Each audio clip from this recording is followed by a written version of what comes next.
kwa sababu mradi huu kama ilivyoelezwa vizuri, kwanza kwamba umepewa wakandarasi wa kina mama wenye thamani ya shilingi bilioni 45.45 na unajengwa kwa awamu kama jinsi ambavyo zimeelezwa awali, sitaki kurudia.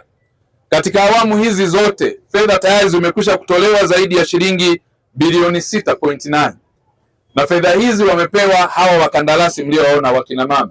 Wakina mama wanaweza, wakina mama oye! Lakini katika eneo hili wamekwisha kutekeleza mradi katika kipindi walichopewa cha mwaka mmoja, wana miezi 11, kwa maana ya kwamba wamebakiza mwezi mmoja na hawajatekeleza. Sasa mimi maagizo yangu na maelekezo, kwa sababu kumekuwa na changamoto ambazo wamekuwa wanazieleza hapa. La kwanza, ikiwa kasi itakuwa hii ya mradi huu, mpango ulikuwa mwaka mmoja na sasa ni miezi 11, tuko 38.5% ya mradi. Changamoto zilizoelezwa ninakubaliana nazo, lakini nyingine katika miradi mingine pia sitakubaliana nazo. Kwa mfano, changamoto mojawapo tumeelezwa, kuna changamoto ya mvua nyingi katika eneo la mradi Mwaloha Embuleti Zotula. Nimeongea hapo Kiingereza, mlitaka mvua isinyeshe. Hapa tunalima mahindi, tunalima kahawa, tunalima na nini na viazi, si ndio? Sasa mvua isimame ili tujenge barabara au mvua inyeshe? Mvua inyeshe, si ndio? Kwa hiyo walipaswa katika kufanya feasibility ya study ya barabara ya awali, upembuzi yakinifu, wajue kwamba msimu wa mvua uko hivi na sisi ili tujenge kwa kuzingatia haya. Kwa hiyo msomaji wa kwanza alipaswa kujua kwamba mvua za watu wangu wa Diwili, lakini pia katika mkoa wetu wa Songwe, wilaya ya Mbozi, mvua huwa zinanyesha kwa sababu wananchi hawa ni wapenzi wa Mwenyezi Mungu na mvua ya Mwenyezi Mungu itaendelea kunyesha. Kwa hiyo mpango wa hii changamoto mimi sikubaliane nayo. Lazima waseme kwamba mawe tutakayoyapata tutaenda kuyapata kilomita kadhaa, na mawe hayo italazimika kuyasomba na mnayatoa Mbeya naambiwa, si ndio? Kwa hiyo ilipaswa kuwa kwenye calculation ya muda wa mradi. Kwa hiyo mradi ambao ulitolewa wa mwaka mmoja sio halisi.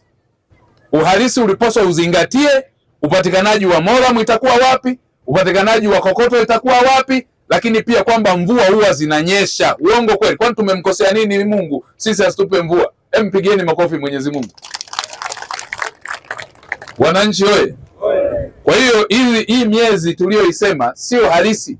Matokeo yake tutaanza kubeba lawama ambazo sio za kweli. Uongo ndugu zangu? Mheshimiwa mkoa, uongo kweli? Mheshimiwa mbunge, au nakosea? Ilipaswa izingatiwe. Kama vifusi tunavitoa mbali, kokoto tunatoa mbali, calculation ile ilipaswa iendane na muda wa nini wa mradi. Kwa hiyo kwenye calculation, kwa sababu wameomba muda wa kuongezewa, ninaomba sana zingatio liwepo la kwamba msimu wa mvua hapa Idiwili, Songwe katika mkoa wetu na mkoa wetu wilaya yetu ya Mbozi, mfumo na msimu wa mvua na jua unajulikana. Kwa hiyo uzingatiwe ule muda wa mradi katika hilo, si ndio ndugu zangu wananchi? Ndio sio? Kwa hiyo hilo nadhani liwe la kwanza na lizingatiwe. Ndugu yangu meneja wa TANROADS, mlipaswa kuliona hili, ili tukitoa taarifa kwa wananchi wasije wakasema mmechelewesha mradi ni kwa sababu ya hesabu ambazo zilipigwa hapa, sio halisi.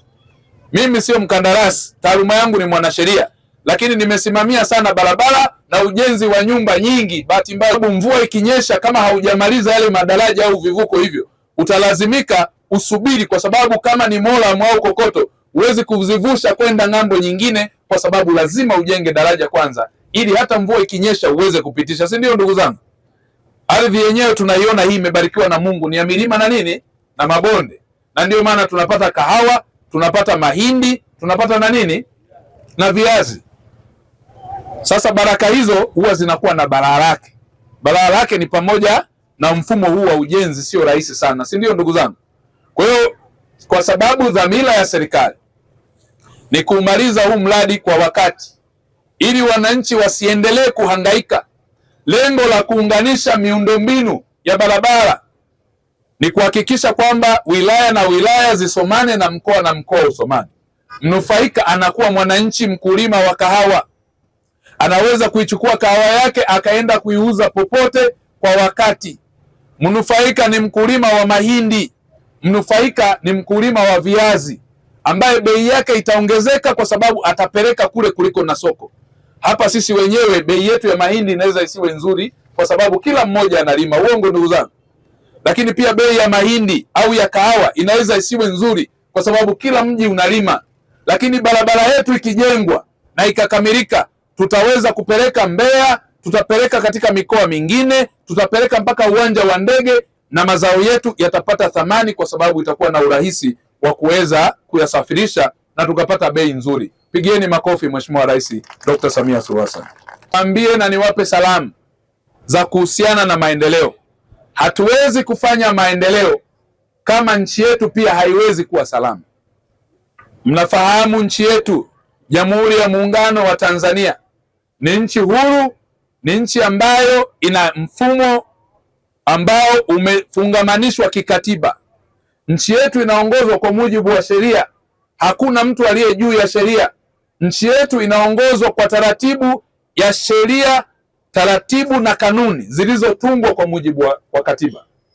Kwa utaratibu huo, ndugu zangu wananchi, kila mmoja anayo haki, na haki ya kila mmoja inalindwa na serikali. Na haki mojawapo ya msingi ni haki ya kuishi. Haki nyingine ya msingi ni haki za kiuchumi, haki za kisiasa na haki za kiutamaduni. Hili jukumu sisi serikali tumeendelea kulisimamia kwa wivu mkubwa. Kwa hiyo ndugu zangu, kwenye maeneo yetu hatuwezi kuwa na maendeleo kama pia hatuwezi kusimamia na kuheshimu sheria zilizopo za nchi yetu. Natambua wapo watu wengi watakuja kuwapotosha na wapotoshaji hawakosekani, lakini kabla ya kupotosha, yule mpotoshaji anayesema atafanya vizuri, muangalie kwanza kama yeye amemaliza matatizo hata ya familia yake. Jiulize pia kama yeye, hata kama anatoka kwenye chama chochote, angalia hicho chama kwanza, maendeleo ya chama chenyewe kimewafikia wananchi mpaka vijijini. Kama kumekuwa kuna uwezekano huo wa kuona kwamba wana mfumo bora wa uongozi, wana vitu vya mfano, wamejenga hata shule na ikafanya vizuri, wamejenga barabara ikaonekana inafanya vizuri, wana mfano wa zahanati yao wamejenga kama chama, kwamba sisi mkitupa madaraka tutajenga zahanati ya namna hii, sisi mkitupa madaraka tumejenga shule hii ya mfano. Shule hii ya mfano mkitupa madaraka itakuwa kielelezo cha mambo mazuri ambayo tutayafanya kadri mnavyoona. Lakini tumekuwa na uchochezi mwingi, tumekuwa na upotoshaji wa taarifa. Ndugu zangu, nchi yetu hii ni moja. Nchi yetu hii sisi viongozi lazima watuunganishe, na nchi yetu hii lazima tuangalie na kukerwa na changamoto za wananchi na tuwe na wajibu wa kutatua changamoto zao. Kwa hiyo ndugu zangu, wapo watu tunafahamu hawawezi kukosekana kwenye wengi ambao watakuja kupotosha. Utasikia Mama Samia hili, Mama Samia lile, asunga hili, asunga lile. Yapo hayo yatasemwa, lakini ndugu zangu, akili ya kuambiwa changanya na ya nani? Na ya kwako.